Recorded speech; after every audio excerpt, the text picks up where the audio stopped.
ஒரே ஒரு ஊர். அந்த ஊருக்கு பேர் கொடையாளிப்பட்டி. அந்த பேருக்கு தகுந்த மாதிரி தான் அந்த ஊர் மக்களும். யார் என்ன கேட்டாலும் இல்லைன்னு சொல்லாமல் கொடுப்பாங்க. கொடையாளிகள் நிறைந்த ஊர். இனாமா மட்டும் இல்லை, கடனாகவும் பணம் கொடுப்பாங்க.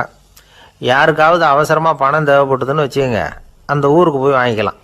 பத்திரம் தேவையில்லை, சாட்சி தேவையில்லை, ஜாமீன் தேவையில்லை, எந்த உத்தரவாதமும் கேட்காம பணம் கொடுத்துருவாங்க.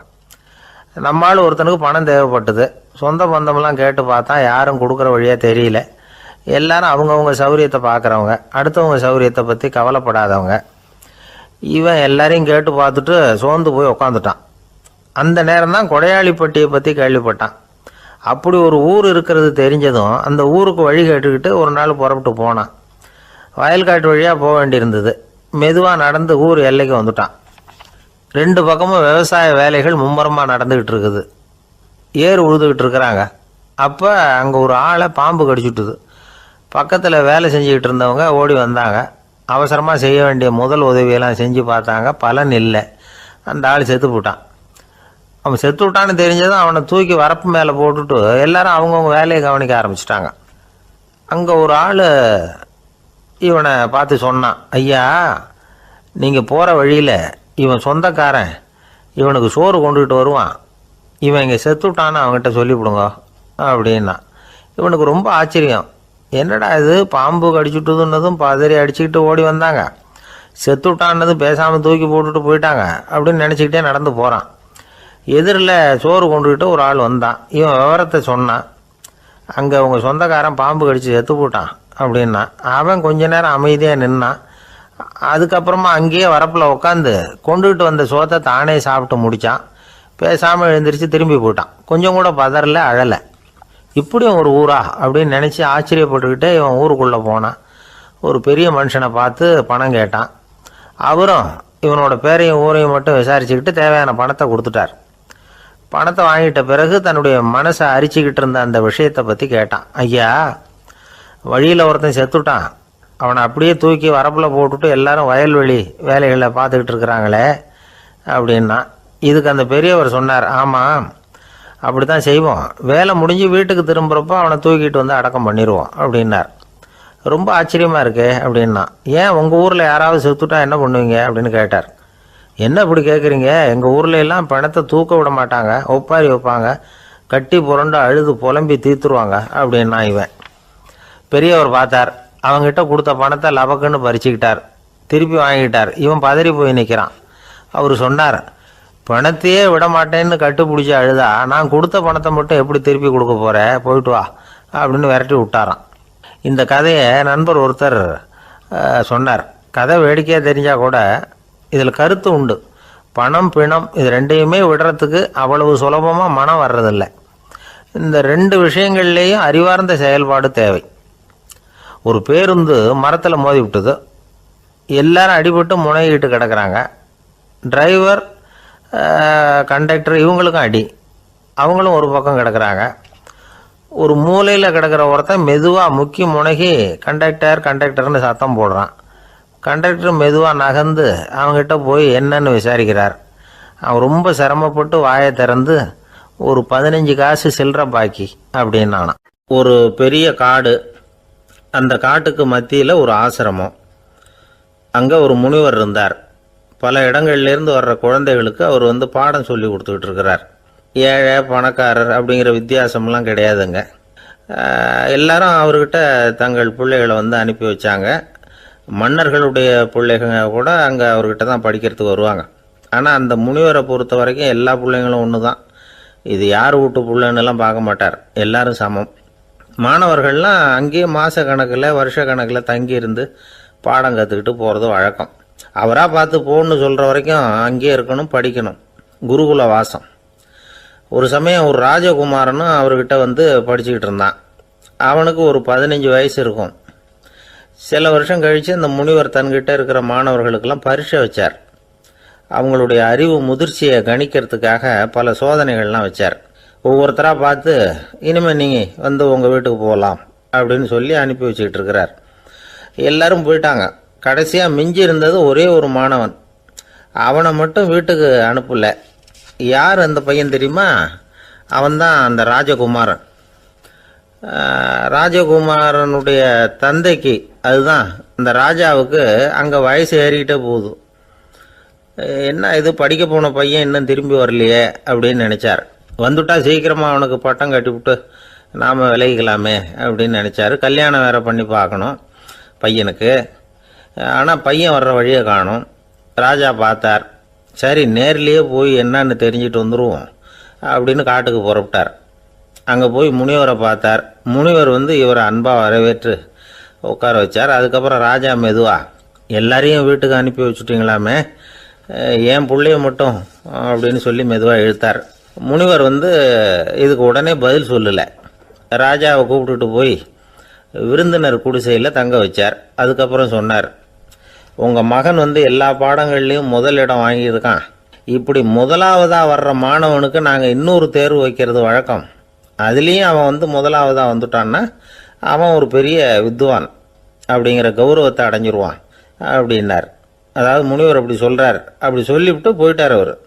ராஜா அங்கேயே தங்கிட்டார். ராத்திரி படுத்து தூங்கினார். காலையில் எழுந்திரிச்சு அந்த குடிசைக்கு வெளியில் வந்தார் பல்லு விளக்கிறதுக்காக. அந்த சமயத்தில் தூரத்தில் ஒருத்தன் ஒரு கையில் கோடாலியை வச்சுக்கிட்டு தலையில் ஒரு பெரிய விறகு கட்டை சுமந்துக்கிட்டு வந்துக்கிட்டு இருக்கிறது மாதிரி தெரிஞ்சது. யாராவது விறகு வெட்டியாக இருக்கும் அப்படின்னு நினச்சார் ராஜா. கிட்ட வந்ததும் உத்து பார்க்குறாரு. பார்த்தா அது தன்னோட புள்ள. திகைச்சு போயிட்டார். என்ன இது, ஒரு ராஜகுமாரனை கூட இது மாதிரி வேலையெல்லாம் செய்ய சொல்கிறாங்களே அப்படின்னு நினச்சார். ராஜகுமாரன் விறகு கட்டை கொண்டுகிட்டு போய் கொல்லை பக்கம் வச்சான். அந்த சமயம் முனிவர் அங்கே வந்தார். என்ன மகனே, விறகு வெட்டிட்டு வந்துட்டியா? சரி, இப்போ ஒரு துடைப்பத்தை எடுத்துக்கோ, விருந்தினர் குடிசையின் வாசல் பக்கத்தை கூட்டி பெருக்கி சுத்தம் பண்ணு போ அப்படின்னார். அப்படியே செய்கிறேன் குருவே அப்படின்னு சொல்லிவிட்டு போனான். சுத்தம் பண்ண ஆரம்பிச்சிட்டான். ராஜா பார்த்தார் இதை. உடனே ஓடியாந்தார். மகனே, என்ன காரியம் பண்ணுற? துடைப்பத்தை கீழே போடுனார். இப்போ அந்த ராஜகுமாரன் சொல்கிறான், தந்தையே, இது என்னுடைய குருதேவரோட உத்தரவு. இங்கே நான் ஒரு மாணவன். இங்கே அரசனும் ஒன்று தான், ஆண்டியும் ஒன்று தான். குருதேவர் சொல்கிறத மறுக்காமல் செய்கிறது தான் எங்கள் கடமை அப்படின்னா. இந்த சமயம் முனிவர் அங்கே வந்தார். இவனை முதுகில் தட்டி கொடுத்தார். அப்புறம் ராஜா கிட்ட சொன்னார், அரசே, உங்கள் புள்ள எங்கள் கடைசி தேர்வுலேயும் வெற்றி பெற்றுட்டான். பணிவு தான் மாணவர்களின் மிக உயர்ந்த குணம். குருநாதர் சொல்கிறது மனசுக்கு பிடிக்கலைன்னா கூட மறுக்காமல் செய்யணும். அப்படி செய்யறதுனால எதை செய்யலாம் எதை செய்யக்கூடாது அப்படிங்கிற விவேகம் அவங்களுக்கு வந்துடும். செய்யக்கூடாததை கூட பெரியவங்க சொல்லிவிட்டா செஞ்சு தான் ஆகணும் அப்படிங்கிற பணிவு அவங்களுக்கு வந்துடும். இந்த குணம் வந்துட்டுதுன்னா அவங்க எத்தனை கடினமான வேலையாக இருந்தால் கூட ரொம்ப சுலபமாக செஞ்சு முடிச்சிருவாங்க. தூக்கத்திலேயும் அப்புறம் துக்கத்திலேயும் தோண்டு போட மாட்டாங்க. இந்த பணிவும் விவேகமும் அவங்கக்கிட்ட மன உறுதியை ஏற்படுத்தும். அந்த உறுதி உங்கள் பையனுக்கு வந்தாச்சு. இனிமேல் அவனை நீங்கள் அழைச்சிட்டு போகலாம். அவன் நிச்சயமாக பேரும் புகழும் பெறுவான் அப்படின்னார். ராஜா அவரை பார்த்து, குருதேவா, புரிஞ்சுக்கிட்டேன், என்னை மன்னிக்கணும் அப்படின்னாரு. அதுக்கப்புறம் மகனை அழைச்சிக்கிட்டு நாட்டுக்கு திரும்பி வந்துட்டார். இந்த கதையை இன்று ஒரு தகவலில் சொல்லுங்கள் சார், உங்கள் நிகழ்ச்சியில் சொல்லுங்கள் சார் அப்படின்னு சொல்லி மாணவர்கள் கேட்டால் பணிவாக இருக்கிறது எப்படி அப்படிங்கிறத புரிஞ்சுக்குவாங்க அப்படின்னு சொன்னார் ஒருத்தர். சரி, சொல்லுவோம். அதுக்கு முன்னாடி நேர்லேயே ஒரு பையன்கிட்ட சொல்லி பார்க்கலாமே அப்படின்னு தோணுச்சு. உடனே ஒரு பையனை கூப்பிட்டோம். ஏன்பா, உங்கள் வாத்தியார் உனக்கு இது மாதிரி ஒரு பரீட்சை வச்சா என்ன பண்ணுவேன் அப்படின்னு கேட்டோம். நானும் அப்படி தான் சார் நடந்துக்குவேன். விறகு வெட்டுவேன், தொடப்பத்தினால கூட்டி சுத்தம் பண்ணுவேன், உடனே செஞ்சு முடிச்சிருவேன் சார் அப்படின்னா. பலே பரவாயில்லையே அப்படின்னோம். ஆமாம் சார், அப்படி செஞ்சால் தானே வீட்டுக்கு அனுப்புவார், இல்லைன்னா இன்னொரு வருஷம் இங்கேயே இருந்து படின்னு சொல்லிவிடுவார், அதனால் அப்படி செய்வேன் அப்படிங்கிறான் அந்த பையன். பிரிட்டிஷ் ஆட்சி நடந்துக்கிட்டு இருந்த காலம் 1920களின் கடைசி. அப்போ நடந்த ஒரு உண்மை நிகழ்ச்சி இது. ஒரு கல்யாண மாப்பிள்ளை ரயிலில் இறங்க போகிறார். அவரை வரவேற்க ஒரு ராஜ குடும்பமே காத்துக்கிட்டு இருக்குது. மங்களூர்லேருந்து இறங்குற அந்த மாப்பிள்ளை யார் தெரியுமா? ஒரு நாய். உண்மைதான், அந்த நாய்க்கு தான் கல்யாணம். சுதேசி சமஸ்தானத்து மன்னர்களில் ஒருத்தர் ஜூனாகட் மகாராஜா. அவரோட வளர்ப்பு நாய் ரோஷனாரா. அதுக்கு கல்யாணம் பண்ணி வைக்கணும்னு ஆசைப்பட்டார். மாப்பிள்ளை தேடினார். மங்களூர் மகாராஜாவோட வளர்ப்பு நாய் ஒன்று இருந்தது, பேர் பாபி. இது ரெண்டுக்கும் கல்யாணம் நடத்த முடிவு பண்ணார். திருமணத்துக்கு வேண்டிய எல்லா ஏற்பாடுகளையும் பண்ணுங்க அப்படின்னு உத்தரவு போட்டார்.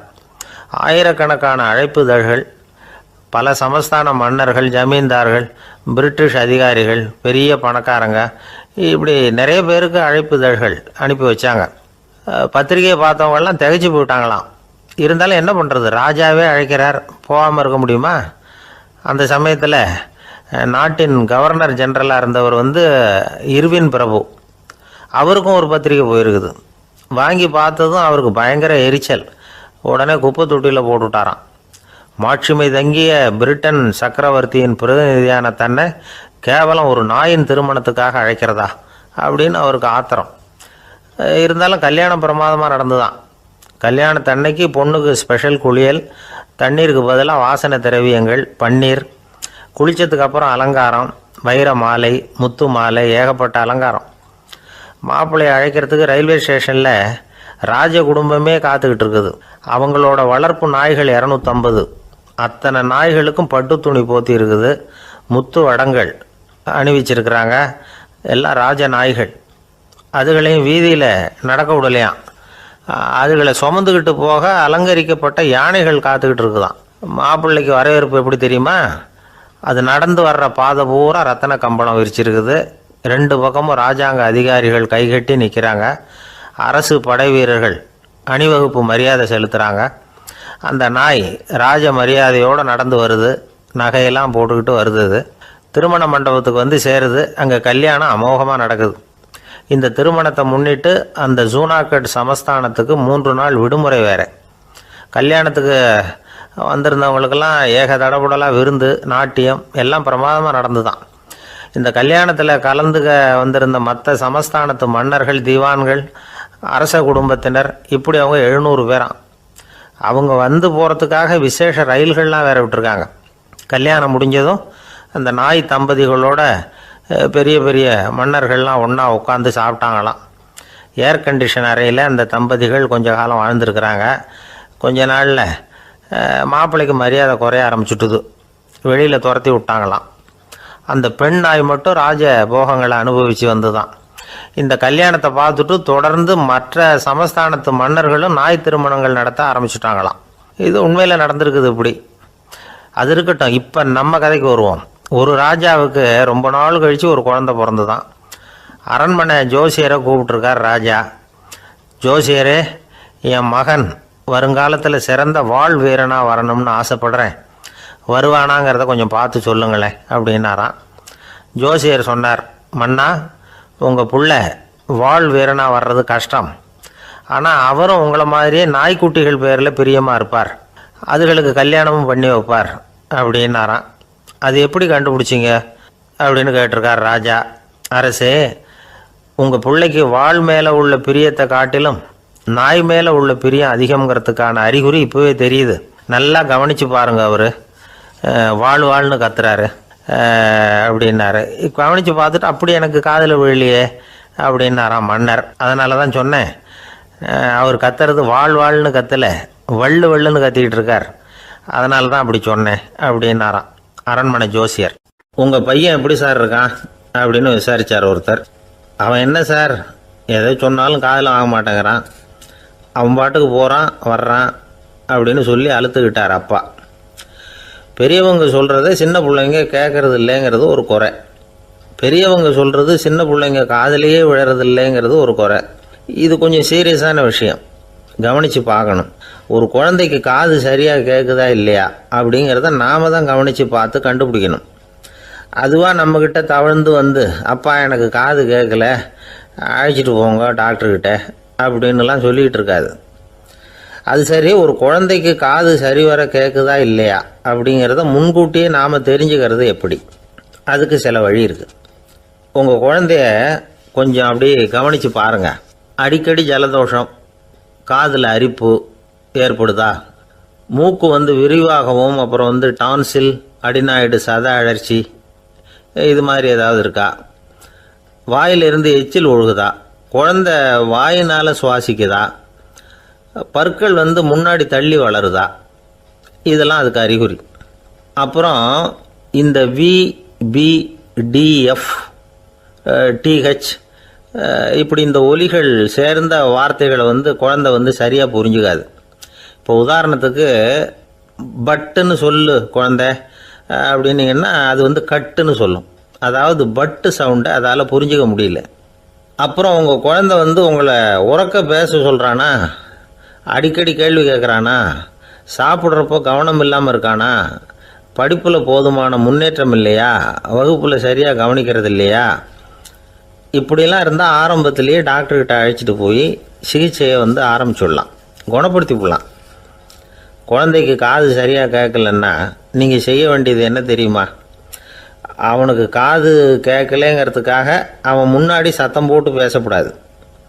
மெதுவாக சீராக பேசணும், அவனை பார்த்து பேசணும். உங்கள் உதட்டு அசைவுகள் வந்து அவனுக்கு உதவும், அதை பார்த்தே புரிஞ்சுக்குவான். நீங்கள் வாயில் வெத்தலை பாக்கு போட்டுக்கிட்டோ புகை பிடிச்சிக்கிட்டோ பேசக்கூடாது. அப்படி பேசினா அவனால் அந்த உச்சரிப்பை சரியாக புரிஞ்சிக்க முடியாது. ஒரு வார்த்தையை சொல்கிறீங்க, அவனுக்கு புரியல அப்படின்னா அதே வார்த்தையை மறுபடியும் சொல்லணும். அவனுக்கு நீங்கள் முதல்ல சொன்ன வார்த்தை புரியலேன்னு நினச்சிக்கிட்டு மறுபடியும் திருப்பி சொல்கிறப்போ அதே அர்த்தம் வரக்கூடிய வேறு வார்த்தையை சொல்லக்கூடாது. இப்படிலாம் நடந்துக்கிட்டால் அவனுக்கு வந்து மன திடத்தை ஏற்படுத்த முடியும். இல்லைன்னா அவனுக்கு வந்து தாழ்வு மனப்பான்மை வந்துடும். குழந்தைக்கு காது கோளாறுன்னா ஆரம்பத்திலேயே டாக்டர்கிட்ட அழைச்சிட்டு போனால் போதும், குணப்படுத்தி விடலாம். அப்புறம் பார்த்துக்கலாமே அப்படின்னு அலட்சியமாக இருந்துட்டால் தான் கஷ்டம். சில பேர் கோபத்தில் சின்ன பிள்ளைங்க காதை பிடிச்சி திருகிறது உண்டு. இது ரொம்ப தப்பு. காது கையோடு வந்துட்டால் என்ன பண்ணுறது? ஒரு வேடிக்கை கதை, அது கதை தான், நிஜமாக நடந்ததில்லை, அது மாதிரி நடக்கவும் நடக்காது. ஒரு வேடிக்கைக்காக சொல்லப்படுற கதை. அதாவது ஒரு வீட்டில் அப்பா வந்து அம்மாவை பார்த்து சொல்லிகிட்டு இருக்கார், இதை பாரு, நாளைக்கு காலையில் என்னை சீக்கிரம் எழுப்பி விட்ரு, நான் செங்கல்பட்டு வரைக்கும் போயிட்டு வர வேண்டியிருக்கு அப்படின்னாராம். இதை அவங்க பையன் காதில் வாங்கிட்டு இருக்கான். அப்பாவுக்கு சிரமம் வேண்டாமே அப்படின்னு நினச்சி அவனே காலையில் யாருக்கும் தெரியாமல் எழுந்திரிச்சு புறப்பட்டு செங்கல்பட்டுக்கு போட்டான். சாயந்தரமாக திரும்பி வந்தான். அப்பா பையனை காணாமல் அலமோதிக்கிட்டு இருக்கிறார். சாயந்தரமாக பையனை பார்த்ததும் எங்கடா போயிட்டு வந்தேன்னு கேட்டார் கோவமாக. செங்கல்பட்டுக்கு போயிட்டு வந்தேன்ப்பா, நீ வேணா அலைய வேண்டாமேன்னு அப்படின்னா. எதுக்கடா போனேன்னு அதட்டினார். அதான்ப்பா, நீ நேற்று வந்து அம்மாக்கிட்ட சொல்லிக்கிட்டு இருந்த, அதை காதில் வாங்கினேன், உனக்காக நான் போயிட்டு வந்தேன் அப்படின்னா. உடனே எந்த காதில் வாங்கினேன் அப்படின்னு சொல்லி காதை பிடிச்சி திருகினார். அந்த காது கையோடு வந்துட்டுது. இது நடந்து கொஞ்ச நாள் கழித்து அந்த அப்பாவும் பையனும் கடத்தெருவில் போய்கிட்டு இருக்கிறாங்க. எதிரில் ஒரு நாய் ஓடி வந்தது. அதுக்கு 2 காதும் இல்லை. என்ன இது, இந்த நாய்க்குட்டிக்கு 2 காதும் இல்லை அப்படின்னார் அப்பா. அதுக்கு பையன் சொல்கிறான், அப்பா அது 2 தடவை செங்கல்பட்டுக்கு போயிட்டு வந்துடுவோம் அப்படின்னானா. ஒரு அப்பாவுக்கு 2 பிள்ளைங்க. மூத்தவன் ரொம்ப அடக்கம், அப்பா எது சொன்னாலும் கேட்பான், பெரியவங்களுக்கு கீழ்ப்படிஞ்சு நடப்பான். இளையவன் அப்படி இல்லை, தான் நினச்சதை தான் சொல்லுவான், செய்வான். அடுத்தவங்க சொல்கிறத கேட்க மாட்டான், அடங்கி நடக்க மாட்டான். இந்த 2 பேரில் யாரை வந்து உங்களுக்கு பிடிக்கும்? பெரியவனை தான் பிடிக்கும், ஏன்னா அவன் தான் சொல்கிற பேச்சை கேட்குறவன் அப்படின்னு சொல்லுவீங்க. ஆனால் ஒரு ஞானி என்ன சொல்கிறார் தெரியுமா? ஒரு குழந்தை அதன் அறிவுக்காக மதிக்கப்பட வேண்டுமே தவிர அதனுடைய கீழ்ப்படியும் தன்மைக்காக அல்ல அப்படிங்கிறார். நம்ம குழந்தைகளை வந்து சுயமாக சிந்திக்கிறதுக்கு நாம் விடுறதில்லை, மற்றவங்கள பார்த்து காப்பி அடிக்கிறதுக்கு தான் நாம் அவங்களுக்கு கற்றுக் கொடுக்குறோம். புகழ்பெற்ற மனிதர்கள் சிலருடைய பேரை சொல்லி நீயும் அவர் மாதிரி ஆகணும், இவர் மாதிரி ஆகணும் அப்படின்னு சொல்லிகிட்டே இருக்கிறோம். குழந்தைகள் வந்து தங்களுடைய தனித்தன்மையை வளர்த்துக்கிறதுக்கு நாம் தடையாக இருக்கிறோம். ஒரு குழந்தைகிட்ட அனாவசியமாக வந்து நம்பிக்கையை வளர்த்துடக்கூடாது, எந்த கோட்பாட்டையும் திணிக்கக்கூடாது. நாம் ஏற்கனவே அர்த்தமில்லாத கருத்துக்களையும் கொள்கைகளையும் மனசில் போட்டு நிரப்பி வச்சுருக்கிறோம். இந்த உலகத்துக்கு புதுசாக வந்து சேர்ந்திருக்கிற ஒரு குழந்தையின் தூய்மையான மனசில் நம்ம கருத்துக்களை அறிமுகம் செய்ய அல்லது திணிக்கிறதுக்கு நமக்கு எந்த அதிகாரமும் கிடையாது. ஒரு குழந்தைய நீ இந்த மதத்தை சேர்ந்தவன் அப்படின்னு பிறந்ததுமே ஒரு முத்திரை குத்தி போடுறோம். இது அதோட சுதந்திரத்தை ஆரம்பத்திலேயே கிள்ளி எறிகிறது மாதிரி தான். நீங்கள் ஒரு மதத்தின் வழிமுறைகளை கடைப்பிடிச்சிக்கிட்டு வர்றீங்க, அந்த வழியில் போய்கிட்டு இருக்கிறீங்க, சரி, அதனால் போகிறீங்க. அதுக்காக உங்கள் குழந்தையையும் அதே வழியில் தான் வரணும் அப்படின்னு கட்டாயப்படுத்துறதுக்கு உங்களுக்கு என்ன உரிமை இருக்குது? அந்த குழந்தை சுயமாக சிந்திச்சு ஒரு முடிவுக்கு வரட்டுமே, அதுக்கு நீங்கள் ஏன் தடையாக இருக்கிறீங்க? நமக்கு உண்மையிலேயே நம்ம குழந்தை மேலே அன்பு இருந்தால் இது மாதிரி திணிப்பு வேலைகளை செய்யக்கூடாது. திணிப்பு வேலைகளிலிருந்து குழந்தைகளை காப்பாற்றினா போதும். அதுதான் ரொம்ப முக்கியம். அடுத்த தலைமுறை அற்புதமான தலைமுறையாக உருவாகும். நாம் தான் சாதி மத சங்கடங்களில் மாட்டிக்கிட்டு தவிக்கிறோம்.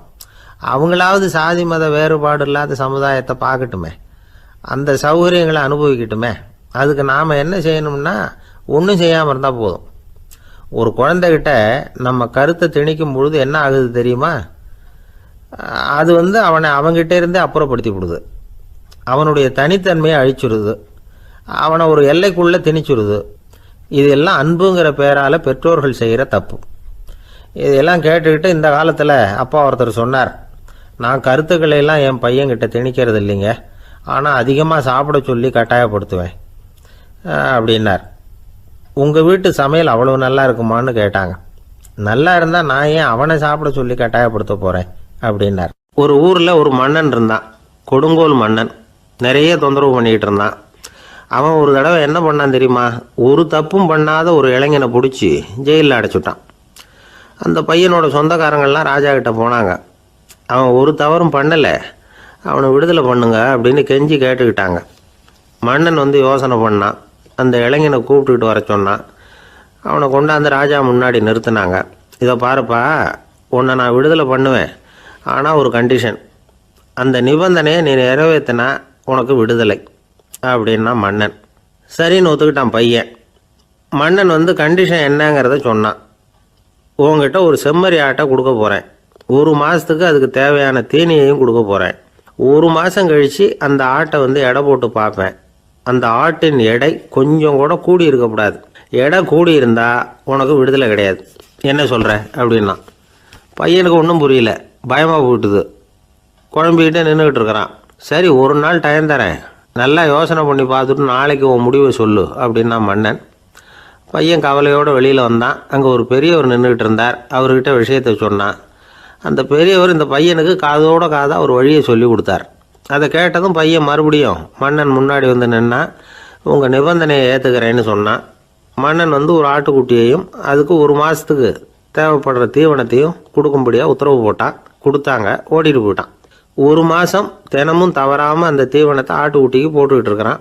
1 மாதம் கழித்து அந்த ஆட்டை அரண்மனைக்கு ஓட்டிகிட்டு போனான். மன்னன் அதை எடை போட்டு பார்க்குறான். எடை கூடவே இல்லை, அப்படியே தான் இருக்குது. உடனே போட்ட நிபந்தனைப்படி அந்த இளைஞனை விடுதலை பண்ணிவிட்டான். சரி, ஆட்டுக்கு எடை கூடாமல் இருக்கிறதுக்கு அந்த பெரியவர் சொல்லி கொடுத்த யோசனை என்ன அப்படின்னா, அது வேற ஒன்றும் இல்லை. அந்த ஆட்டுக்கு எதிரில் அது கண்ணில் படுற மாதிரி ஒரு ஓநாயை கட்டி போட சொன்னார். அவ்வளவுதான். ஆட்டுக்கு ஓநாய்ங்கிறது பிறவி பகை. ஓநாயை பார்த்தா ஆடு நடுங்க ஆரம்பிச்சிரும், அவ்வளவு பயம். தினமும் அந்த ஆடு பயந்துக்கிட்டே தீனி சாப்பிட்டுது, எடை கூடல. அதுதான் ரகசியம். இது சின்ன பிள்ளைங்களுக்கான ஒரு கதை. இதிலேருந்து தெரிஞ்சிக்க வேண்டிய உண்மை என்னென்னா, நாமெல்லாம் சாப்பிட்றப்ப மனசும் உடம்பும் அமைதியாக இருக்கணும். அப்போ தான் அது உடம்புல விட்டும். அவசரத்துலேயும் பயத்துலையும் சாப்பிட்டா அது சரியாக ஜீரணமாகாது. இன்னொரு ராஜா இருந்தார். அவரும் ஒரு இளைஞனை ஜெயிலில் அடைச்சி விட்டார். விடுதலை பண்ணணும்னா ஒரு கண்டிஷன்னார். என்னன்னு கேட்டான். ஒரு ஆட்டுக்குட்டியை அவன் முன்னாடி கொண்டாந்து நிறுத்துவேன், நீ அதுக்கிட்ட ஒரு கேள்வி கேட்கணும், அதுக்கு சரியான பதிலை சொல்லணும். அப்படி செஞ்சுட்டா உனக்கு விடுதலைன்னார். இளைஞன் யோசனை பண்ணி பார்த்தான். சரின்னு ஒத்துக்கிட்டான். அது பிரகாரமே ஆட்டுக்குட்டியை பதில் சொல்ல வச்சுட்டான். என்ன நடந்தது தெரியுமா? ஆட்டுக்குட்டியை கொண்டாந்து நிறுத்தினாங்க. இவன் மெதுவாக அதுக்கிட்ட போனான். அது காதுகிட்ட போய் ஏப்ரலுக்கு அடுத்த மாதம் என்ன மாதம்னு கேட்டான். அது உடனே மேன்னு கத்திச்சு. இவன் விடுதலை ஆயிட்டான். ஆந்திர நாட்டில் ஒரு அரசர் இருந்தார். அந்த அரசர்கிட்ட ஒரு அமைச்சர் இருந்தார். அந்த அமைச்சர் பேர் ராயண பாஸ்கர். அவர் ஒரு பெரிய அறிவாளி. அது மட்டும் இல்லை, மிகச்சிறந்த கொடையாளி. யார் எது கேட்டாலும் இல்லைன்னு சொல்ல மாட்டாராம். அதன் காரணமாகவே அவர்கிட்ட இருந்த செல்வம் நாளுக்கு நாள் குறைஞ்சிக்கிட்டே வந்துட்டு தான். கடைசியில் குடும்பத்துக்குன்னு எதுவும் வைக்காமலே அவர் போய் சேர்ந்துட்டார். மகனும் இறந்துட்டார். அந்த குடும்பத்தில் மிஞ்சி இருந்தது அவருடைய மருமகள், ஒரு பேரன், அவ்வளவுதான். இருந்த ஒரே சொத்து பழுதடைஞ்ச ஒரு வீடு. அந்த அம்மா மற்ற வீடுகளில் வேலை செஞ்சு தன்னுடைய பிள்ளைய படிக்க வச்சுக்கிட்டு வராங்க. அந்த புள்ள ஒரு பெரிய வள்ளலுடைய பேரன்கிறது அந்த பள்ளி வாத்தியார்களுக்கும் தெரியும். அதனால் அவங்களும் இவங்ககிட்ட கொஞ்சம் அன்பாகவும் அக்கறையாகவும் பழகி பாடம் சொல்லி கொடுத்துக்கிட்டு இருக்கிறாங்க. ஒரு நாள் ஒரு புகழ்பெற்ற கவிஞர் ஒருத்தர் அந்த பள்ளிக்கூடத்துக்கு வந்திருக்கிறார். ஆசிரியர்கள்கிட்ட பேசிக்கிட்டு இருந்தப்போ ஒரு செய்தியை சொன்னாராம். ராயண பாஸ்கருங்கிற வள்ளல் எனக்கு நிறைய உதவிகள் செஞ்சிருக்கார். என்னை பாராட்டி பரிசுகள்லாம் கொடுத்துருக்கிறார். அந்த வள்ளல் வாழ்ந்த கிராமத்தை பார்க்கணுங்கிறதுக்காக தான் இப்போ இங்கே வந்திருக்கிறேன் அப்படின்னாராம். ஆசிரியர் உடனே இந்த பையனை கூப்பிட்டு, இதை பாருங்கள், இவன் யார் தெரியுமா, நீங்கள் குறிப்பிடுகிற அந்த வள்ளலின் பேரன் அப்படின்னு அறிமுகப்படுத்தினாராம். கவிஞரின் கண்களில் ஆனந்த கண்ணீர். அந்த பரவச நிலையிலேயே அந்த வள்ளலை பற்றி கவி பாட ஆரம்பிச்சுட்டாராம். இந்த சின்ன பையன் அதை கேட்டிருக்கிறான். உடனே என்ன பண்ணான் தெரியுமோ, தன் கையில் அணிஞ்சிருந்த ஒரு பொன் வளையலை கழட்டி அந்த கவிஞருக்கு பரிசாக கொடுத்துட்டானான். எல்லாருக்கும் ஆச்சரியம். தாத்தா இருக்கும் நிலையில் கொடுத்தார், பேரன் இல்லாத நிலையிலையும் கொடுக்குறான். பையனை எல்லாரும் பாராட்டினாங்களாம். இருந்தாலும் அவனுக்குள்ள ஒரு பயம் எதுவும் ஆரம்பமாச்சு. பள்ளிக்கூடம் விட்டு வீட்டுக்கு வரும்பொழுது அந்த பயம் இன்னும் அதிகமாயிட்டுது. அம்மா என்ன சொல்லுவாங்களோ தெரியலையே, ஏதோ திடீர்னு தோணிச்சு வளையல கட்டி கொடுக்கணும்னு கொடுத்துட்டோம். குடும்பம் இருக்கிற நிலையில் இப்படி நான் செஞ்சது தப்பா, வீட்டு செலவுக்கே அம்மா எவ்வளவு கஷ்டப்படுறாங்க, வீட்டுக்கு போனதும் என்ன நடக்குமோ தெரியலையே அப்படின்னு நினச்சி பயந்துக்கிட்டே அவன் வீட்டுக்குள்ளே அடி எடுத்து வைக்கிறான். அம்மா கூப்பிட்டு சாப்பாடு போட்டாங்க. அவங்க கண்ணில் படக்கூடாதுங்கிறதுக்காக ஒரு கையை பின்னாடி மறைச்சிக்கிட்டே இருந்தான். அம்மா இதை கவனிச்சிட்டாங்க. உன் கையை ஏன் அப்படி வச்சிருக்கிற, உன் கைக்கு என்னாச்சு, ஏதாவது அடிபட்டு போச்சா அப்படின்னு கேட்டுக்கிட்டே கையை எடுத்து பார்க்குறாங்க. வளையல காணலை. வளையல் எங்கே அப்படின்னு கேட்குறாங்க. இவன் தயங்கிக்கிட்டே நடந்ததை சொல்கிறான். அதை கேட்டதும் அந்த அம்மாவோட முகம் கோபத்தால் சவுந்து போச்சான். முட்டாளே, என்ன காரியம் பண்ண அப்படின்னு கன்னத்தில் அரைஞ்சிட்டாங்களாம். அம்மா என்னை அடிக்காத, ஏதோ தெரியாமல் தப்பு பண்ணிட்டேன் அப்படின்ட்டுருக்கான். மகனே, வளையலை கொடுத்ததுக்காக நான் உன்னை அடிக்கலை, அப்படிங்க பின்ன எதுக்கு அடித்தேன்னு கேட்டிருக்கான். உன் பாட்டனார் ஒரு பெரிய வள்ளல், அவர் எதையும் பாதி வேலையை செய்கிறதில்ல, அவருடைய பேரை நீ அரைகுறை வேலை செஞ்சுட்டு வந்திருக்கிற அப்படின்னாங்களாம். என்னம்மா சொல்கிறேன்ருக்கான். நீ ஒரே ஒரு வளையலை மட்டும்தானே கட்டி கொடுத்துருக்குற, கொடுக்குறதா இருந்தால் ரெண்டையும் சேர்த்துல கொடுத்துருக்கணும், அதுதானே உங்கள் தாத்தாவுக்கு பெருமை அப்படின்னாங்களாம்.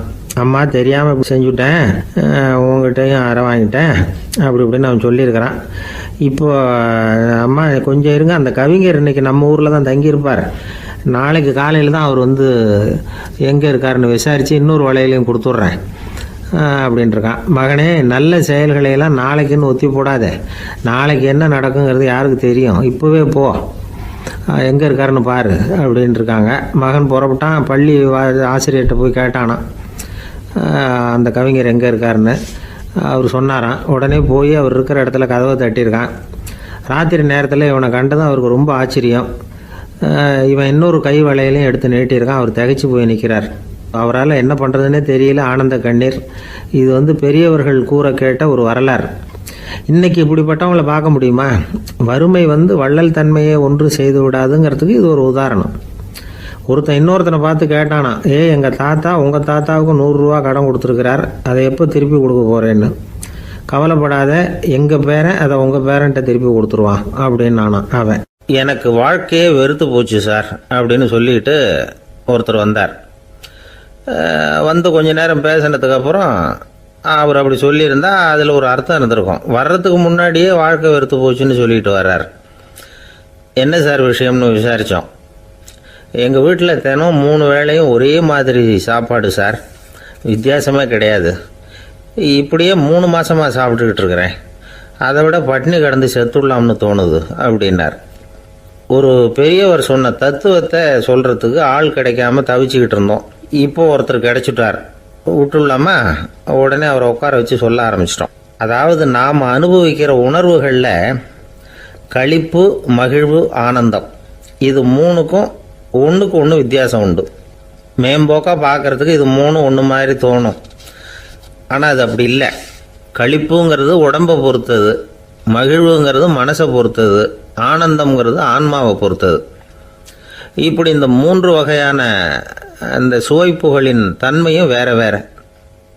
இப்போ முதல்ல களிப்புங்கிறத எடுத்துக்குவோம். நம்ம புலன்களுக்கு களிப்பை தரக்கூடிய பொருள்களுக்கு சில விசேஷ குணம் உண்டு. அது எப்படின்னா, சீக்கிரமே சலிப்பை உண்டு பண்ணும். ஒருத்தர் அந்த பொருளை எடுத்துக்கிட்டா அது இன்னொருத்தருக்கு குறைஞ்சிரும். உணவு, உடை, இதெல்லாம் களிப்பை தரக்கூடிய பொருள்கள். இப்போ உதாரணத்துக்கு, ஒரு சாப்பாட்டு மேசையில் ஒரு பாத்திரத்தில் 10 இட்லி இருக்குது. அதில் ஒரு 2 இட்லியை நம்ம தட்டில் எடுத்து வச்சு சாப்பிட்றோம். நாம் சாப்பிட்ட அந்த இட்லி நிச்சயமாக எதிரில் உட்காந்துருக்கிறவருக்கு இல்லை, அவருக்கு உபயோகப்படாது. நாம் சாப்பிட்ட அதே இட்லியை அவரும் சாப்பிட முடியாது, அவர் வேற தான் எடுத்து வச்சுக்கணும். அது மாதிரி நாம் ஒரு சட்டையை எடுத்து போட்டுக்கிறோம். அதே சட்டையை அதே நேரத்தில் இன்னொருத்தர் போட்டுக்க முடியாது. புலன்களுக்கு களிப்பை தரக்கூடிய இது மாதிரி பொருள்கள்லாம் முதல் தடவை நமக்கு கொடுக்குற களிப்பை ரெண்டாவது தடவையும் கொடுக்காது. மூணாவது தடவை இன்னும் குறையும். கடைசியில் வெறுப்பாக மாறிடும். ஒவ்வொன்றா இட்லியை தொடர்ந்து சாப்பிட்றோம்னு வச்சுக்கோங்க, முதல் இட்லி தரக்கூடிய சுவையை 30வது இட்லி தராது. முதல் தடவை புது சட்டையை போட்டுக்கிறப்போ நமக்கு இருக்கிற களிப்பு அதே சட்டையை 100வது தடவையாக போட்டுக்கிறோம்னு வைங்க, அப்போ இருக்குமா? இருக்காது. இதுதான் களிப்பு. அதாவது சீக்கிரமே சலிப்பை தரக்கூடியது. ஒருத்தர் எடுத்துக்கிட்டால் இன்னொருத்தருக்கு குறைஞ்சி போகக்கூடியது. ஆனால் மகிழ்ச்சிங்கிறது அப்படி இல்லை. ஒருத்தர் அனுபவிக்கிறதுனால இன்னொருத்தருக்கு குறைஞ்சி போகாது. இப்போ காலையில் சூரியன் உதயம் ஆகிறத பார்த்து சந்தோஷப்படுறோம், அதையே இன்னொருத்தரும் பார்த்து சந்தோஷப்படலாம். ஒரு நல்ல சங்கீதத்தை கேட்குறோம், ஒரு அழகான ஓவியத்தை ரசிக்கிறோம். நீங்கள் ரசிக்கிற அதே நேரத்தில் இன்னொருத்தரும் அதை ரசிக்கலாம். அதனால் அது குறைஞ்சி போகிறதில்ல. இது மகிழ்வு. ஆனால் ஒன்று, ஒரே பாடலை திரும்ப திரும்ப கேட்டுக்கிட்டு இருந்தால் கடைசியில் அலுப்பு தட்டும். அதாவது மகிழ்வுங்கிறது எப்படின்னா, மற்றவங்களோட பகிர்ந்து கொள்றதுனால குறையாது. ஆனால் ஒரே பொருள் மீண்டும் மீண்டும் அனுபவிப்ப தர்றப்போ முதல்ல மகிழ்வு அதிகரித்து அதுக்கப்புறம் அது மங்கி மறைஞ்சு போயிடும். இதுதான் அந்த மகிழ்வுங்கிறதுக்கு இலக்கணம்.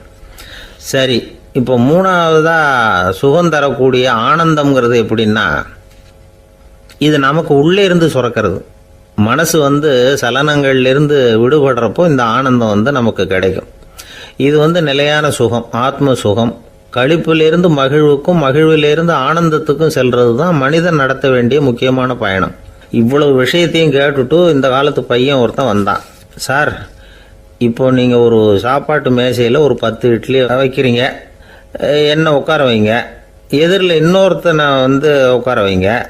நான் களிப்பு மகிழ்வுலாம் தாண்டி நேரடியாக ஆனந்தத்துக்கு பயணம் பண்ணி காட்டுறேன் அப்படின்னா. ஒன்றும் புரியல அவன் சொன்னது. அது எப்படி, என்ன பண்ணுவ நீ அப்படின்னு சொல்லி கேட்டோம் ஆச்சரியமா. 2 இட்லி சாப்பிட்டா தானே சார் களிப்பு? நான் 10 இட்லியும் மொத்தமாக சாப்பிட்ருவேன், அடுத்தவனுக்கு எதுவும் கிடைக்காது. அவனுக்கு கிடைக்காதபடி நாமே சாப்பிட்டுடுறோம்ல, அதுதானே நமக்கு ஆனந்தம் அப்படின்னு அதுக்கு ஒரு விளக்கம் சொல்கிறான். துஷ்டரை கண்டால் தூர விலகு, இப்படி ஒரு பழமொழி உண்டு. எதுக்காக இப்படி சொல்லி வச்சாங்க? துஷ்டன் ஏதாவது தொந்தரவு கொடுப்பான், அதனால் அவனை கண்டா பயந்துக்கிட்டு ஓடி ஒளிஞ்சிக்கோ அப்படின்னா இதுக்கு அர்த்தம் அப்படி இல்லை. ஒரு துஷ்டன் கிட்ட நெருங்கி போகிறோம்னு வச்சுக்கோங்க, அவன் நமக்கு கெடுதலான ஆலோசனைகள் எதையும் சொல்லலாம், அல்லது அவன் தீய உணர்வுகள் உள்ளவனாக இருக்கலாம், அல்லது தீய செயல்கள் செய்யக்கூடியவனாக இருக்கலாம், அல்லது தீய நட்புனால அவன் ஏற்கனவே கெட்டு போனவனா கூட இருக்கலாம். இப்படிப்பட்டவனை நெருங்கி போனால் அவனோட பாதிப்பு நமக்கும் வந்துடும். அதனால் விலகி போ அப்படின்னு சொல்கிறாங்க. இதையே கொஞ்சம் விவரமாக இப்போ பார்ப்போமே. இப்போ இந்த துஷ்டர்களை 4 வகையாக பிரிக்கிறாங்க. இந்த 4 வகைக்கும் உதாரணம் வேணும்னா வேற எங்கேயும் போக வேண்டியதில்லை, மகாபாரதத்தை பார்த்தாவே போதும். அதில் இந்த 4 வகையான தீயோரும் வர்றாங்க. முதல் வகைக்கு உதாரணம் சகுனி. இவன் மனசில் எப்பவும் தீய எண்ணங்கள் தான் நிறைஞ்சிருக்கும். கனவுல கூட தீய ஆலோசனைகள். யாராவது ஒருத்தர் நல்லபடியாக வாழ்ந்தா அதை இவனால் சகிச்சிக்க முடியாது. இப்படிப்பட்டவனோட நெருங்கிய தொடர்பு துரியோதனனுக்கு கிடைச்சிது. துரியோதனன் எப்படின்னா, அவன் ஏற்கனவே தீய காரியங்கள் செய்யறதுக்கு தயங்காதவன். அப்படிப்பட்டவனுக்கு தீய போதனைகள் செய்யறதுக்கு சகுனி உதவுனான். இந்த 2 பேரோட சகவாசம் இன்னொருத்தனுக்கு கிடைச்சது. அவன் யாருன்னா துச்சாதனன். அவன் தீய நடத்தை உள்ளவன். இந்த 3 பேரும் ஒன்று சேர்ந்தா என்னத்துக்கு ஆகும்? உலகமே கெட்டு போடும்ல. இந்த 3 துஷ்டர்களோட நல்லவன் ஒருத்தன் சேர்ந்தான். அவன் தான் கர்ணன். கர்ணன் இயல்பாகவே உத்தம குணம் உள்ளவன். அவன் நல்லவங்களோட சேராமல் இப்படிப்பட்ட கெட்டவங்க கிட்ட நட்பு வச்சுக்கிட்டான். அதனால் அவனும் தீய செயல்களில் ஈடுபடுறது மாதிரி ஆயிடுது. துரியோதனனுடைய நண்பனா அவனுடைய ஆதரவில் வளர்ந்ததுனால அவனுக்கு துணையாக இருக்க வேண்டியிருக்குது அப்படின்னா. நட்பு உரிமையினால் உதவி புரிய வேண்டியது சரிதான், அது தப்புன்னு சொல்ல முடியாது. இருந்தாலும் தீய செயல்களுக்கு உதவி செய்கிறது சரியில்லை. புத்தி பலம் புஜ பலம் எல்லாம் இருந்தால் கூட தெய்வ பலம் இல்லைன்னா ஜெயிக்க முடியாது. கர்ணன் மகா வீரன். இருந்தாலும் கடைசியில் அவன் கதி என்னாச்சு? அவங்ககிட்ட எல்லா நல்ல குணங்களும் இருந்தது, இருந்தாலும் ஏன் இப்படி ஆச்சு? தீயவர்களுடைய சேர்க்கை தான் காரணம். அவங்களோட சேர்ந்ததுனால இவனையும் அப்படியே நினைக்க ஆரம்பிச்சுட்டாங்கல்ல. 4 வகை துஷ்டர்களில் இவனும் ஒரு வகை அப்படின்னு சொல்ல ஆரம்பிச்சிட்டாங்க. அதாவது தீய ஆலோசனைக்கு சகுனி, தீய உணர்வுகளுக்கு துரியோதனன், தீய செய்கைக்கு துச்சாதனன், தீய நட்புக்கு கர்ணன், இப்படி உதாரணமாயிட்டான். அதனால தான் துஷ்டரை கண்டால் தூர விலகு அப்படின்னு சொன்னாங்க. அது புராண காலம். இப்பெல்லாம் நிலைமை கொஞ்சம் வேற விதமாக இருக்குது. அன்னைக்கு ஒரு நாள் அப்படிதான் ஒரு காட்டு பாதையில் யாரோ ஒருத்தர் அடிபட்டு கிடந்தார். யாரோ ஒரு துஷ்டன் அவனை அடித்து போட்டுட்டு போயிட்டான் போல இருக்கு. அந்த வழியாக போன ஒருத்தர் பரிதாபப்பட்டு அவனை போய் தூக்குனார், ஆறுதல் சொன்னார். இதை பாருங்க, இந்த வழியாக எப்பவும் தனியாக வரக்கூடாது. ஏன்னா இங்கே ஒரு ரவுடி இருந்துக்கிட்டு வர்றவங்க போகிறவங்களெல்லாம் வழிப்பறி பண்ணிகிட்டு இருக்கிறதா கேள்விப்பட்டிருக்கிறேன் அப்படின்னாராம். இனிமே அப்படி கேள்விப்பட மாட்டீங்க அப்படின்னு நானா அந்த ஆள். ஏன்னு கேட்டிருக்காரு இவர். அவன் சொல்லியிருக்கான், நான் தான் சார் அந்த ரவுடி. இந்த வழியாக போனவங்க கிட்ட தகராறு பண்ணேன். அவங்க தான் என்ன இப்படி அடித்து போட்டு என்கிட்ட இருந்த பணத்தையெல்லாம் பிடிங்கிட்டு போட்டாங்க சார். காலம் ரொம்ப கெட்டு போச்சு அப்படின்னு நானா ரொம்ப பரிதாபமா. ஒரு மனுஷனை பார்த்து என்கிட்ட வாலாட்டாதே அப்படின்னு சொன்னா அவன் நம்மகிட்ட ஏதோ வம்புக்கு வர்றான்னு அர்த்தம். ஒரு நாயை பார்த்து யாரும் என்கிட்ட வாலாட்டாதே அப்படின்னு சொல்றது இல்லை. ஏன்னா நாய் வாலாட்டுனா அது நம்மகிட்ட தன்னுடைய நன்றியை தெரிவிக்கிறதாக நினச்சிக்கிட்டு இருக்கிறோம். ஆனால் அது அப்படி இல்லை அப்படின்னு சொல்கிறாங்க அது சம்பந்தமான நிபுணர்கள். ஒரு நாய் தன்னுடைய வாலை இந்த பக்கமும் அந்த பக்கமுமா இப்படியும் அப்படியும் ஆட்டிக்கிட்டு இருந்தா அது பதட்டத்தில் கூட இருக்கலாம். நாய் நட்பாக இருந்தாலும் வாலாட்டும், ஆத்திரத்தில் இருந்தாலும் வாலாட்டும், கோபத்தில் இருந்தாலும் வாலாட்டும், குழப்பத்தில் இருந்தாலும் வாலாட்டும், மகிழ்ச்சியாக இருந்தால் கூட அது வாலாட்டும். அதை நாம் தப்பாக புரிஞ்சுக்கிட்டு அதுக்கிட்ட போய் மாட்டிக்கக்கூடாது. நாயை பற்றி எனக்கு நல்லா தெரியும் அப்படின்னு சொல்கிறவங்க கூட அதுக்கிட்ட கடி வாங்கிட்டு நிற்கிறது உண்டு. நிபுணர்கள் என்ன சொல்கிறாங்க தெரியுமா? எப்போவுமே நாய்கள் திடீர்னு கடிச்சு விடுறதில்ல, கடிக்கிறதுக்கு முன்னாடி சில அறிகுறிகளை காட்டும். அதை சரியாக புரிஞ்சுக்கிட்டோம்னா தப்பிச்சிக்கலாம். ஒரு வீட்டுக்கு போகிறீங்க, அங்கே புதுசாக ஒரு நாயை பார்க்குறீங்க, உடனே அதுக்கிட்ட போய் குனிஞ்சு சிரிச்சுக்கிட்டே அது தலையில் தட்டுறீங்க. இது ரொம்ப தப்பான். ஒரு நாய் இன்னொரு நாயை நேருக்கு நேர் பார்த்து பல்ல காட்டுனா அது தன்னுடைய தன்முனைப்பை காட்டுதுன்னு அர்த்தமா. உன்னை விட நான் பெரியவன் அப்படின்னு சொல்லுதுன்னு அர்த்தம். அதனால் நீங்கள் அது மாதிரி கிட்ட போய் சிரிக்கிறோம் அப்படின்னு நினச்சிக்கிட்டு பல்ல காட்டினா உங்களையும் எதிரியாக நினச்சிரும். இன்னொரு விஷயம் என்னென்னா, தலையில் தட்டுனா நாய்க்கு பிடிக்காது. அது தன்னை அடக்கிறதாகவும் அச்சுறுத்துறதாகவும் நினச்சிக்கிட்டு இருக்கும். சரி, அப்படின்னா புதுசாக ஒரு இடத்துல அல்லது வீட்டில் நாய்க்குட்டியை பார்த்தா என்ன பண்ணுறது? நீங்கள் சும்மா இருங்க, அதுவாக கிட்ட வரட்டும். அதுக்கப்புறம் அதுக்கிட்ட கனிவாக பேசுங்க. கன்னம், மார்பு, தோல் இங்கெல்லாம் தட்டலாம், தப்பு இல்லையா? தலையில் தான் தட்டப்படாதான். ஒரு நாய் உங்களை நோக்கி ஓடி வருது, நீங்களும் ஓடுனா அது துரத்த ஆரம்பிச்சிடும். அசையாமல் சில மாதிரி நின்றுடுங்க, அது கிட்ட வராது. அதுக்கு ஆர்வம் இல்லாமல் போயிடும். ஒரு தெருவில் சின்ன பிள்ளைங்க நிறைய பேர் விளையாடிக்கிட்டு இருக்கிறாங்க. அப்போ சில நாய்கள் அங்கே ஓடி வருது. எல்லாரும் ஓடினாங்க. அப்படி ஓடுறப்போ ஒரு பையன் கால் தடிக்க கீழே விழுந்துட்டான். என்னாச்சு தெரியுமா? துரத்திட்டு வந்த நாய்கள்லாம் கீழே விழுந்தவன ஒன்றும் செய்யலை, அவன்கிட்டே போகல. ஓடிக்கிட்டு இருந்தாங்கல்ல பசங்க, அவங்கள துரத்திக்கிட்டு அவங்க பின்னாடி ஓடிச்சான். அதுதான் நாய்களுடைய சுபாவம். ஒரு நாய் நம்மளை நேருக்கு நேர் முறைச்சி பார்க்குதுன்னு வச்சுங்க, நாமளும் அதை முறைச்சி பார்க்கக்கூடாது. நாம் வேறு பக்கம் எங்கேயாவது பார்க்க ஆரம்பிச்சிடணும். ஒரு நாய் கோபமாக இருந்ததுன்னா அதோட வால் உறுதியாக நேராக நிற்கும். ஒரு நாய் பணிந்து போனால் அல்லது பயந்து போனால் அது தன்னோட வாலை காலுக்கு நடுவில் வச்சுக்கும். ஒரு நாய் நம்மளை பார்த்து பயந்து நிற்கிதுன்னு வச்சுங்க, அதனால் நமக்கு ஆபத்து இல்லைன்னு நினச்சிடக்கூடாது. உங்களை பார்த்துட்டு ஒரு நாய் ஒடுங்குச்சுன்னா நீங்கள் விலகி போயிடணும் அப்படின்னு அது நினைக்குது. நிறைய பேர் பயந்து போன நாயால் கடிபடுறாங்க. இவன் நம்மளை விட பெரிய ஆள், மாட்டிக்கிட்டோம், வேற வழி இல்லை அப்படிங்கிற நினப்பில் தான் நாய் கடிக்க ஆரம்பிக்குதான். இதே மாதிரி சங்கிலியால் கட்டி போடப்பட்டிருக்கிற நாயும் ஆபத்தானது தான்.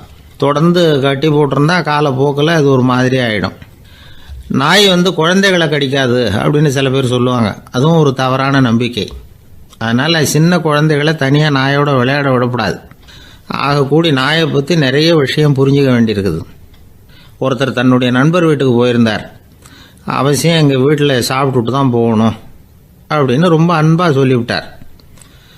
அதை மீற முடியல இவரால். சரின்னு உட்காந்துட்டார். சாப்பாடு போட்டாங்க, சாப்பிட ஆரம்பித்தார். அவங்க வீட்டில் கட்டி போட்டிருந்த நாய்க்குட்டி இவர் சாப்பிட்றத முறைச்சி பார்த்துது. ஏன் இப்படி என்ன இது முறைச்சி பார்க்குது உங்கள் வீட்டு நாய்க்குட்டி அப்படின்னு இவர் கேட்டார்.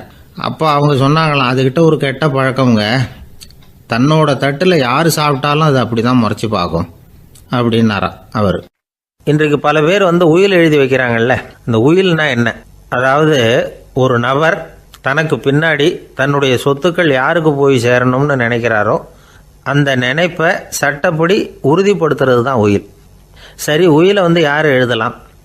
18 வயசு பூர்த்தியான யாரும் உயில் மூலமாக சொத்துக்களை விநியோகிக்கலாம்.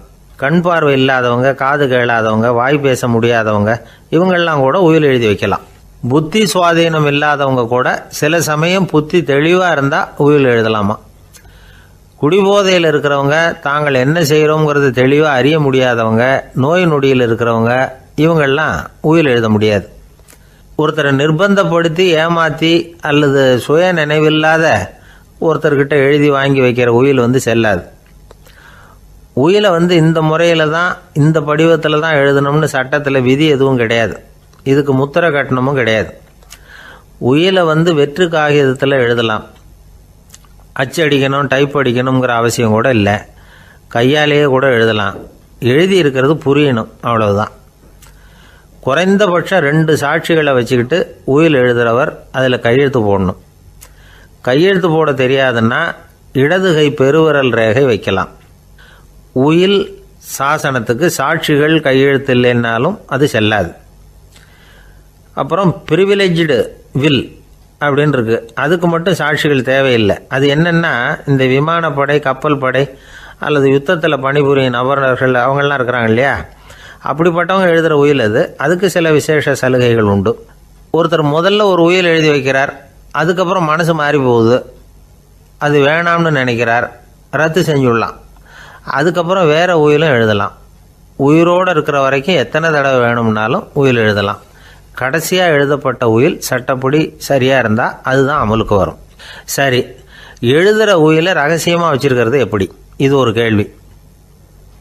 இதுக்கு என்ன செய்யணும்னா, ஒருத்தர் உயிலை எழுதினதுக்கு அப்புறம் அவர் தானாவோ அல்லது அங்கீகரிக்கப்பட்ட முகவர் மூலமாகவோ, அதாவது ஒரு ஏஜெண்ட் மூலமாகவோ, ஒரு கவரில் போட்டு சீல் வச்சு கவர் மேலே தன்னுடைய பெயரை எழுதி அல்லது அந்த ஏஜெண்ட் பெயரை எழுதி கவர் மேலே என்ன அடக்கம் செய்யப்பட்டிருக்கு, உள்ளே என்ன இருக்குது அப்படிங்கிற விவரம்லாம் எழுதி சார் பதிவாளர்கிட்ட ஒப்படைக்கலாம். இதுக்கு கட்டணம் உண்டு. அதுக்கப்புறம் எப்போ தேவைப்படுதோ அப்போ ஒரு மனு கொடுத்து அந்த கவரை திரும்ப வாங்கிக்கலாம். இப்போ எழுதுகிற உயிலை இவ்வளவு நாளுக்குள்ளே பதிவு செய்யணுங்கிற கால வரையறை உண்டா அப்படின்னு ஒரு கேள்வி வரலாம் இல்லையா? எப்போ வேணும்னாலும் பதிவு செய்யலாம். நம்மால் ஒருத்தர் ஒரு நாள் ரொம்ப அவசரமாக வந்தார். இந்த உயில் எழுதுறது சம்பந்தமாக பூரா விவரமாக எனக்கு உடனே தெரியணும்னார். நான் உடனே அவரை வக்கீல் ஒருத்தர்கிட்ட அழைச்சிட்டு போனேன். இவர் அவர்கிட்ட எல்லா விவரமும் கேட்டு தெரிஞ்சுக்கிட்டார். ரொம்ப தேங்க்ஸ்ன்னு சொல்லிவிட்டு 2 பேரும் வெளியில் வந்தோம். அதுக்கப்புறம் இவர்கிட்ட கேட்டேன், ஆமாம் இவ்வளவு விவரமாக கேட்குறீங்களே, உங்களுக்கு எத்தனை பிள்ளைங்க சார் அப்படின்னு கேட்டேன். 6 பேர் சார் அப்படின்னார். சரி, இருக்கிற சொத்து எவ்வளவுன்னு கேட்டேன். அதை இனிமே தான் சம்பாதிக்க போகிறேன் அப்படின்னார். ஒரு ஊரில் ஒரு மன்னர் இருந்தார். அழகான அரண்மனையில் அவர் இருந்தார். அந்த அரண்மனையை விட அழகாக ஒரு மாளிகையை அந்த ஊர்லேயே வேற ஒருத்தன் கட்டியிருந்தான். அப்படி கட்டி முடித்ததில் அவனுக்கு ரொம்ப பெருமை. எத்தனையோ செல்வந்தர்கள்லாம் பார்த்துட்டு, இந்த மாளிகையை விலைக்கு கொடுத்துட்றியா, எவ்வளவு விலை சொன்னாலும் சரி நாங்கள் வாங்கிக்கிறதுக்கு தயாராக இருக்கோம் அப்படின்னு சொல்லி கேட்டு பார்த்துட்டாங்க. நான் இதை விற்கிறதுக்கு தயாராக இல்லை அப்படின்னு சொல்லிவிட்டான். அவ்வளவு சிறப்பாக கலை அம்சத்தோடு அதை கட்டி முடிச்சிருக்கிறான். அதுவே ஒரு பெரிய அரண்மனை மாதிரி இருந்ததுன்னா பார்த்துங்களேன். சுற்றிலும் அழகான பூந்தோட்டம். ஒரு நாள் அவன் எங்கேயோ வெளியூர் போயிட்டு திரும்பி வந்துக்கிட்டு இருக்கிறான். அப்போது அந்த மாளிகை தீப்பெட்டி எரிஞ்சிக்கிட்டு இருக்கு. பதறி போட்டான். விலைக்கு கேட்டவங்க யாராவது இதை செஞ்சுருக்கணும், இல்லைன்னா மன்னரே செய்த சதியே என்னவோ, இப்படிலாம் அவனுக்கு சந்தேகம். ஒரு மூலையில் உட்காந்து அழ ஆரம்பிச்சிட்டான். அந்த சமயத்தில் அவனுடைய மகன் அங்கே ஓடி வந்தான். அப்பா அழாதீங்க, இதை நான் நேற்று ராத்திரியே நம்ம ஊர் மன்னருக்கு விற்றுட்டேன். இதை கட்டி முடிக்க நமக்கு எவ்வளவு செலவாச்சோ அதை போல் 3 மடங்கு விலைக்கு விற்றுட்டேன். கவலைப்படாதீங்க, இதை விட அழகான மாளிகையை நாம் புதுசாக கட்டிக்கலாம்னா. இதை கேட்டதும் அழுதுகிட்டு இருந்தவன் அழுகையை நிறுத்தினான், சிரிக்க ஆரம்பிச்சிட்டான். இதே இடத்த நான் மன்னர்கிட்ட இருந்து விலைக்கு வாங்குவேன், இதை விட அழகான மாளிகையை கட்டுவேன் அப்படின்னு சுற்றி நின்று எல்லார்கிட்டையும் சொல்லிக்கிட்டு இருந்தான். இந்த சமயத்தில் அவனோட இளைய மகன் ஓடி வந்தான். அப்பா, அண்ணன் சொன்னதெல்லாம் சரிதான், மன்னர்கிட்ட விலை பேசினதெல்லாம் உண்மைதான், ஆனால் விற்றது பேச்சு அளவில் தான். இனிமே தான் பத்திரம் வாங்கணும், எழுதணும், நீங்கள் கையெழுத்து போடணும், பதிவு பண்ணணும், மன்னர்கிட்ட பணம் வாங்கணும். அதுக்காகத்தான் உங்களை எதிர்பார்த்துக்கிட்டு இருந்தோம். அதுக்குள்ளே இப்படி ஆயிட்டுதுன்னா. இப்போ சிரிச்சுக்கிட்டு இருந்தாவன் சிரிப்பை நிறுத்தினான். மறுபடியும் குழந்தை மாதிரி அழ ஆரம்பிச்சுட்டான். இது ஒரு சம்பவம். இதிலிருந்து என்ன தெரியுது? அந்த அழகான மாளிகை தன்னுடையது அப்படின்னு நினைக்கும் பொழுது அவனுக்கு அழுகை வந்தது. அது தன்னுடையது இல்லை அப்படின்னு நினைக்கிற போது சிரிப்பு வந்தது. மறுபடியும் அது தன்னுடையது தான் அப்படிங்கிற உணர்வு வரும்பொழுது அழுகை. எது எதிலிருந்து நீ நீங்கி இருக்கிறாயோ அது அதிலிருந்து உனக்கு துன்பம் இல்லை அப்படிங்கிறார் திருவள்ளுவர். இந்த உடம்பு என்னுடையதில்லை அப்படிங்கிற உணர்வு வந்துட்டா அது ஒரு பெரிய நிலை. அந்த நிலை வரணும். எல்லாத்தையும் பயன்படுத்திக்கலாம், ஆனால் பற்றில் விழுந்துடக்கூடாது. உலகத்தில் இருங்கள், ஆனால் உலகத்தவராக இருக்காதீர்கள். உலகிற்குள் இருங்கள், உலகம் உங்களுக்குள் வந்துவிட அனுமதிக்காதீர்கள். விலகி இருங்கள், விழித்திருங்கள், மௌனமாய் பார்த்திருங்கள் அப்படிங்கிறது சான்றோர் கருத்து. செய்ய வேண்டிய கடமையிலிருந்து விலகி இருக்கிறவர்கள் நம்மகிட்ட நிறைய பேர் உண்டு. அப்படிப்பட்ட ஒருத்தர் டாக்டர்கிட்ட போனார். டாக்டர், நான் ஒரு கவர்மெண்ட் ஆஃபீஸில் வேலை பார்க்குறேன், எனக்கு ஒரே அசதியாக இருக்குது, என்னை சோதிச்சு பாருங்கள், ஆலோசனை சொல்லுங்கள் ஏதாவதுன்னார். டாக்டர் அவரை பரிசோதனை பண்ணி பார்த்துட்டு சொன்னார், இதோ பாரு, உனக்கு இப்போ தேவைப்படுறது முழு ஓய்வு. நீ எவ்வளவு சீக்கிரமாக ஆஃபீஸுக்கு போறியோ அவ்வளவுக்கு உனக்கு நல்லது அப்படின்னாராம். ஒரு ஊரில் ஒரு ஆள் இருந்தான். கற்பனையிலேயே காலத்தை கடத்திக்கிட்டு இருந்தான். ஒரு நாள் ஒரு மரத்தடியில் உட்காந்துருந்தான். அவனுக்கு பசிக்கிற மாதிரி தெரிஞ்சுது. உடனே கற்பனையிலேயே சாப்பிட ஆரம்பிச்சிட்டான். அதாவது எதிரில் இலை போட்டு சாப்பாடு போடப்பட்டிருக்கிறதாகவும் அதை இவன் சாப்பிட்றதாகவும் நினச்சிக்கிட்டு கையை மட்டும் வாய்க்கும் தரைக்குமா அப்படியும் இப்படியும் கொண்டுகிட்டு போய் பாவனை பண்ணிக்கிட்டே இருக்கிறான். தூரத்தில் இருந்து பார்க்குறவங்களுக்கு இவன் ஏதோ பலமான விருந்து சாப்பிட்டுக்கிட்டு இருக்கிறான் அப்படின்னு தான் தோணும். அது மாதிரியே பண்ணிக்கிட்டு இருந்தான். அந்த வழியாக ஒரு சன்னியாசி வந்துக்கிட்டு இருந்தார். இவனை பார்த்தார். என்ன இவன் இப்படி பண்ணிகிட்டு இருக்கிறானே அப்படின்னு நினச்சாரு. கொஞ்ச நேரம் அவனையே உத்து பார்த்துக்கிட்டு இருந்தார். இவரை பார்த்ததும் அவன் இன்னமும் சுவாரஸ்யமாக சாப்பிட ஆரம்பிச்சுட்டான். அப்பப்பா, என்ன இது, இந்த குழம்பு இவ்வளவு காரமாக இருக்குது, என்னுடைய நாக்கே எரிஞ்சு போடும் போல இருக்க அப்படின்னு சொல்லிக்கிட்டு பக்கத்தில் ஒரு குவளையை எடுத்து தண்ணி குடிக்கிறது மாதிரி பாவனை பண்ணுறான். அப்பாடா, இப்போ கொஞ்சம் பரவாயில்ல அப்படின்னு சொல்லிக்கிட்டு குவளையை கீழே வைக்கிறது மாதிரி ஒரு பாவனை பண்ணுறான். சன்னியாசி பார்த்தார். என்னப்பா, சாப்பாட்டில் காரம் அதிகமோ அப்படின்னார். ஆமாம் சுவாமி, ஞாபகம் மறதியில் கொஞ்சம் மிளகாய் அதிகமாக சேர்த்துக்கிட்டேன் அப்படின்னா. சரி சாப்பிடு அப்படின்னு சொல்லிவிட்டார். அவன் சாப்பிட்டு முடிக்கிற வரைக்கும் பொறுமையாக உட்காந்துருந்தார். அவன் அப்பாடா அப்படின்னு சொல்லிட்டு மறுபடியும் தண்ணி எடுத்து குடித்தான். எல்லாம் கற்பனையிலேயே. அதுக்கப்புறம் சன்னியாசி பேச ஆரம்பித்தார். இதை பாருப்பா, உன்னுடைய கற்பனையை நான் மெச்சுறேன், இருந்தாலும் உன் சாப்பாட்டில் ஒரு இனிப்பையும் வச்சுருக்கலாமே, ஏன் மிளகாயை அளவுக்கு அதிகமாக போட்டுவிட்டு அவஸ்தைப்படுறேன் அப்படின்னார். அவன் யோசிக்க ஆரம்பித்தான். அதுக்கப்புறம் இவர் சொன்னார், இதை பாருப்பா, இனிமேலும் உன்னுடைய கற்பனையும் உயர்ந்ததாக இருக்கட்டும் அப்படின்னு உபதேசம் பண்ணிவிட்டு போனார். எப்பவும் உயர்வை பற்றியே சிந்திக்கணும். உயர்வு கிடைக்கலன்னா கூட அப்படி சிந்திக்கிறத நிறுத்தப்படாது அப்படிங்கிறார் திருவள்ளுவர். உள்ளுவது எல்லாம் உயர் உள்ளல், மற்ற அது தள்ளினும் தள்ளாமை நேர்த்து. ஊக்கம் இல்லாமல் உலகத்தில் வாழ்ந்து பிரயோஜனம் இல்லை. அதனால் உயர்வாகவே சிந்திக்கணும். அது நம்மளை ஊக்கப்படுத்தும். இது பெரியோர் வாக்கு. இந்த உலகத்தில் கற்பனையிலேயே வாழ்கிற சில கஞ்சர்களும் உண்டு. அதாவது 2 கஞ்சர்கள், 2 பேரும் பக்கத்து ஊரில் இருந்தாங்க.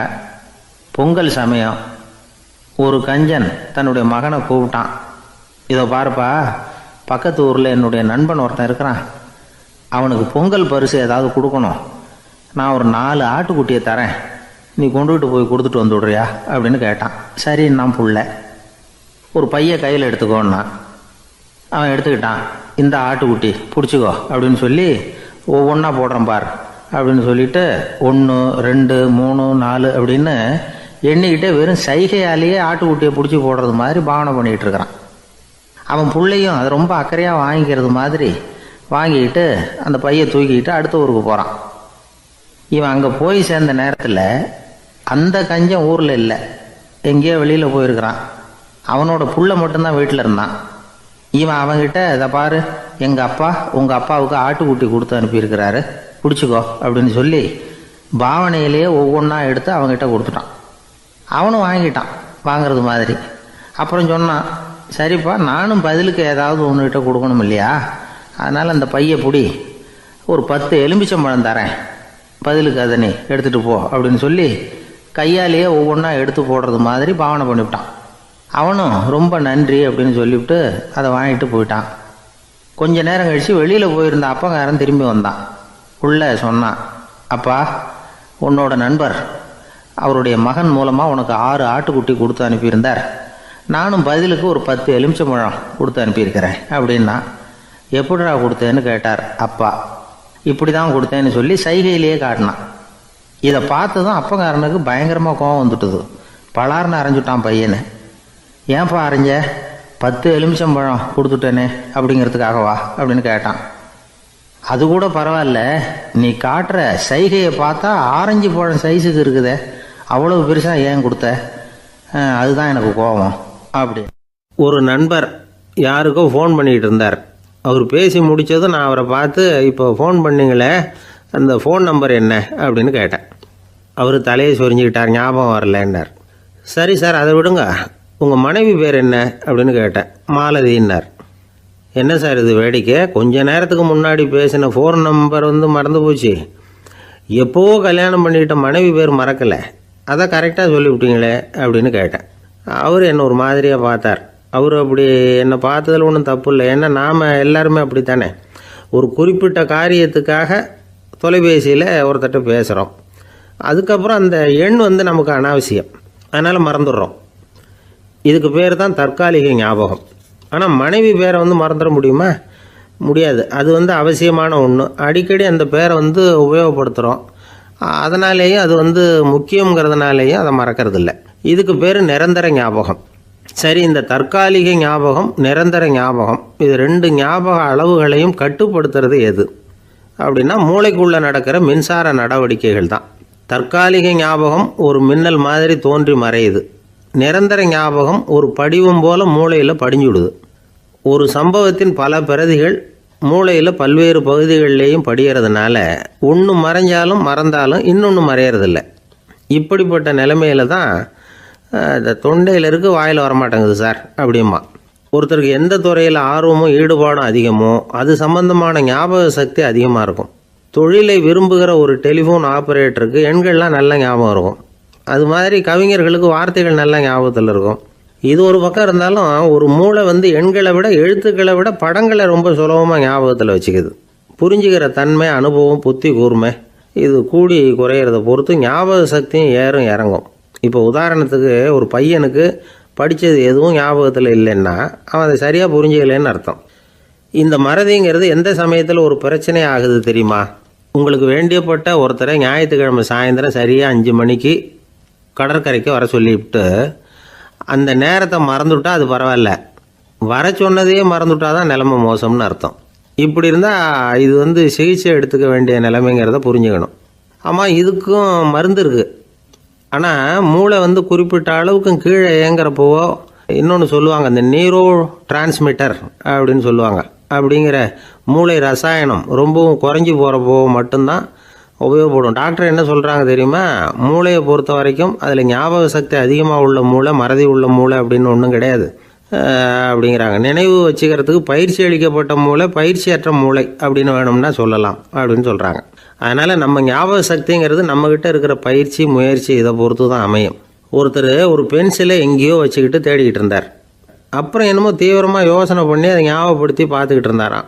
எதிரில் உட்காந்துருந்தவர் சொன்னார், பென்சிலை தானே தேடிக்கிட்டு இருக்கீங்க, அது உங்கள் வலது காதில் இருக்குது சார் அப்படின்னாராம் அவர்.